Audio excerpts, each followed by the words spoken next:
달려 돌아가시자 실망과 절망 가운데 빠졌습니다. 그래서 예루살렘을 떠나 자기들의 고향인 엠마오로, 예루살렘에서 약 25리 정도 떨어져 있는 엠마오로 향해 길을 가고 있었습니다. 그들은 길을 가면서 지금까지 예루살렘에서 어떤 일이 일어났는지, 예수님께서 돌아가신 그 일들에 대해서 이야기하고 있었습니다. 그때 부활하신 예수님께서 그들의 대화 속에 끼어드십니다. 그러나 그들은 그분이 예수님인지 알아보지 못했습니다. 그때 예수님께서 그들에게 묻습니다. 너희가 지금 무슨 이야기를 하고 있느냐? 그러자 그 둘이 얼굴에 슬픈 기색을 띠면서 멈춰 섭니다. 그리고 그 중에 한 사람이었던 글로바라는 사람이 이렇게 예수님께 오히려 반문합니다. 당신은 예루살렘에 살면서 최근에 어떤 일이 있었는지 어떻게 알지 못할 수가 있습니까? 그러자 예수님께서 또 한 번 묻죠. 도대체 그 일이 어떤 일이냐? 도대체 무슨 일이 일어났느냐라고 묻습니다. 그러자 이 두 사람이 말합니다. 나사렛 예수에 관한 일이다 라고 말하면서 어떤 일이 있었는지 자초지종을 자세히 설명합니다. 뭐라고 말했습니까? 그는 하나님 앞과 모든 백성 앞에서 말과 일에 능한 선지자였다. 그런데 우리 대제사장들과 간원들이 그를 사형 판결에 넘겨주어 십자가에 못 박아 죽이고 말았다. 우리도 그가 이스라엘을 구속할 자라고 생각했다. 그런데 그는 십자가에서 죽었고 이미 사흘이나 지나갔다. 무슨 말입니까? 이제 더 이상 소망이 없다. 모든 것이 끝났다라는 말이. 그런데 22절과 23절에 보면 그런데 참으로 이상한 일 한 가지가 있었다. 어떤 여자들이 오늘 새벽에 예수가 장사된 무덤에 갔는데 예수의 시체는 온데간데 없고 대신 천사가 그 자리에 있어 예수가 살아나셨다고 말하는 소리를 듣고 와서 우리를 놀라게 했다. 그리고 계속해서 24절에 이 말을 듣고 우리 중 두어 사람이 직접 무덤에 가보았다. 누구죠? 베드로와 요한이었죠.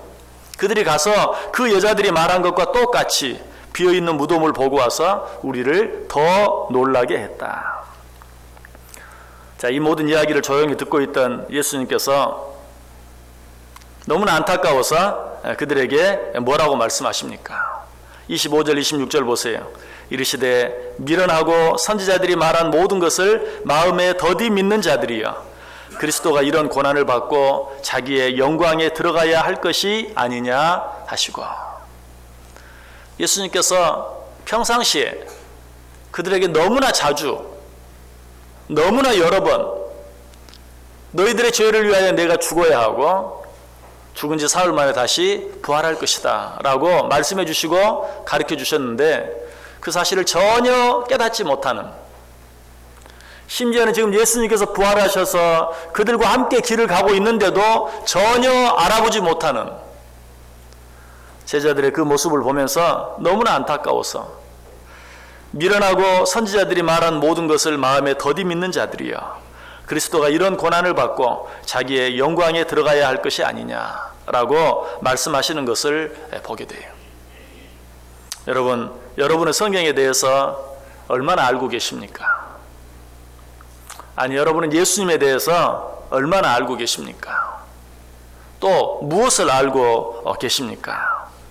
여러분이 성경에 대해서 아무리 많이 알고 있다고 해도, 또 예수님에 대해서 아무리 잘 알고 있다 할지라도 그것을 통해서 예수님을 만나지 못한다면, 그것을 통해서 예수님과 함께 살아가지 못한다면 그것들은 아무런 의미가 없는 것입니다.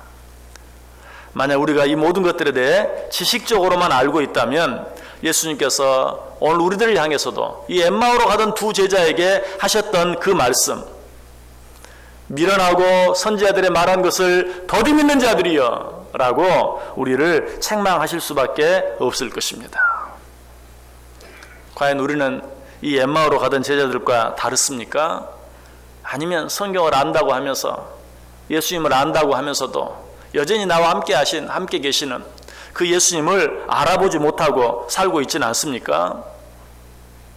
자, 그런데 성경에 대해서 지금 예수님에게 그들 둘이 예수님께서 너희들 지금 무슨 얘기하고 있느냐라고 했을 때 그들이 예수님에게 해준 이야기를 보면 그들은 정말 성경에 대해서 잘 아는 사람들이었어요. 예수님에 대해서도 잘 아는 자들이었어요.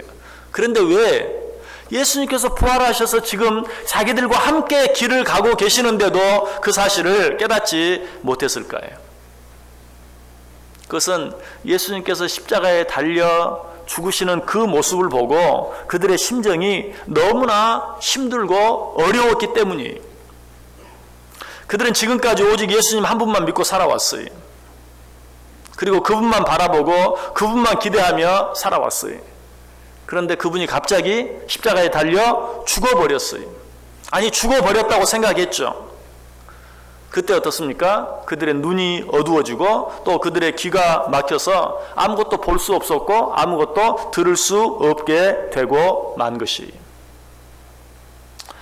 혹시 여러분 가운데 여러분 일생의 꿈이나 목적이 와르르 무너지는 것과 같은 그런 어려움, 그런 아픔, 그런 고통이 있습니까?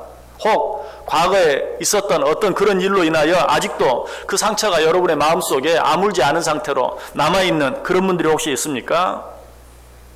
그런 일들 때문에 때때로 우리가 예수님을 보지 못하는 일들이 자주 있어요. 오늘 이 엠마오로 가던 두 제자들이 그러했어요. 그들은 지금 엄청난 슬픔 가운데 잠겨 있어요. 17절에 그렇게 말하죠. 두 사람이 슬픈 빛을 띠고 머물러 섰다. 너무 마음이 슬펐어요.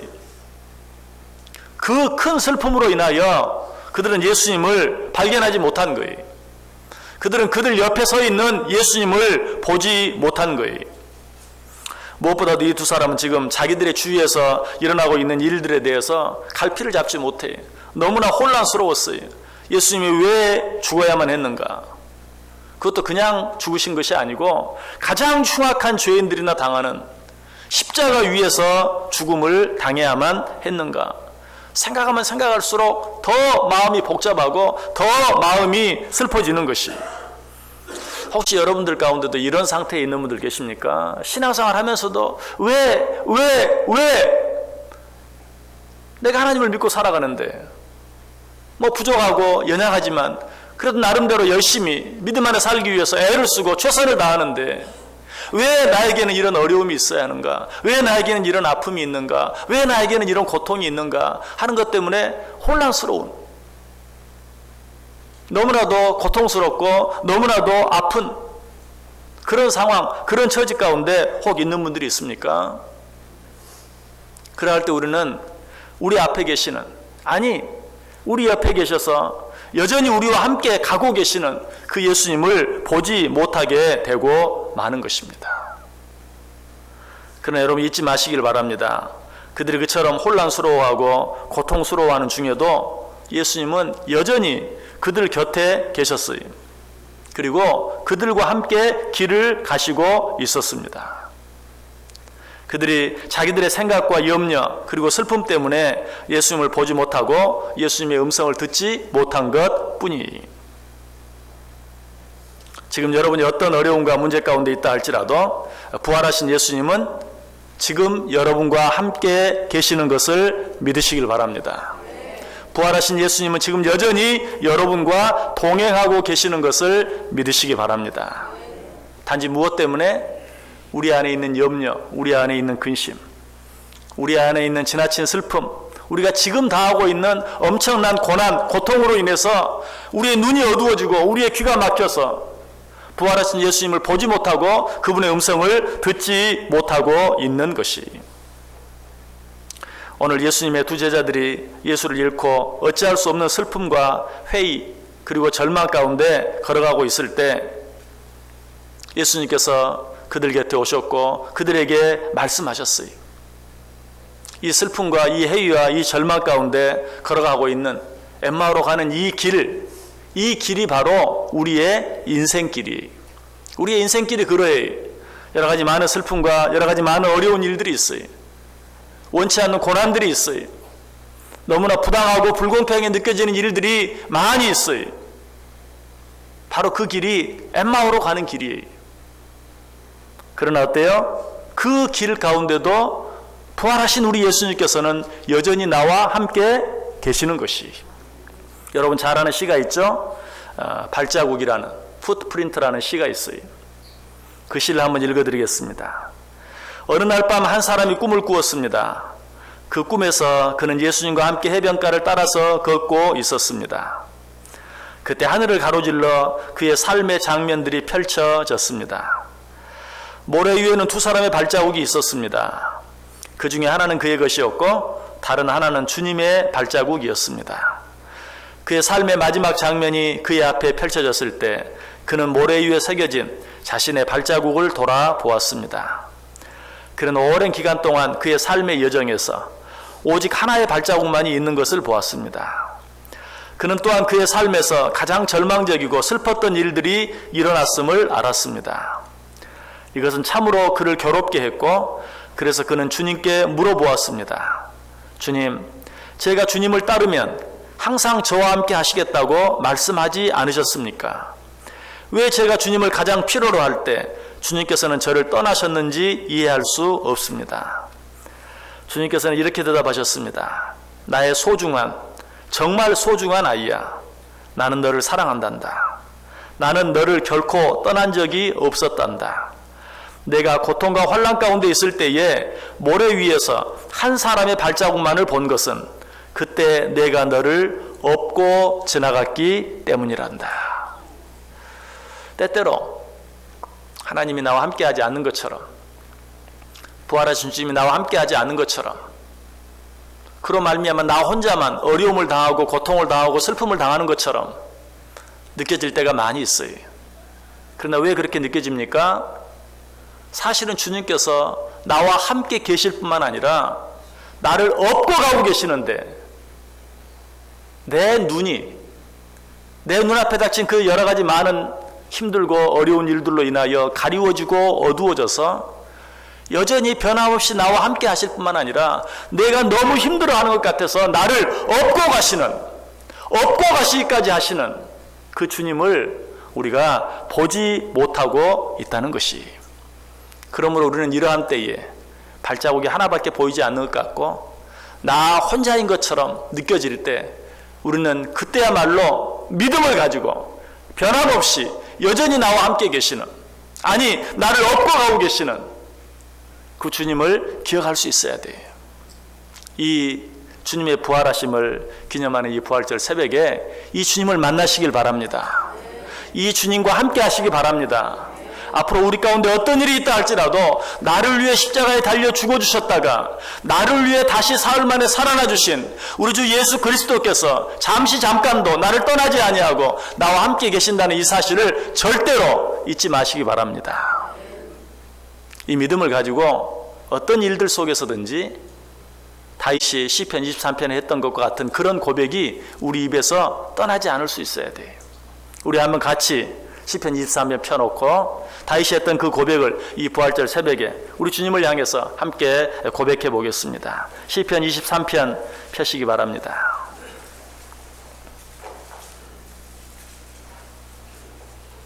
시편 23편입니다.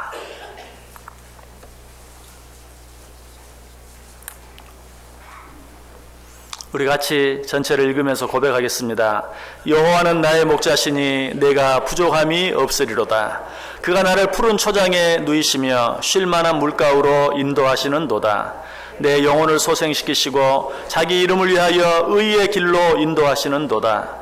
내가 사망의 음침한 골짜기로 다닐지라도 해를 두려워하지 않을 것은 주께서 나와 함께 하심이라.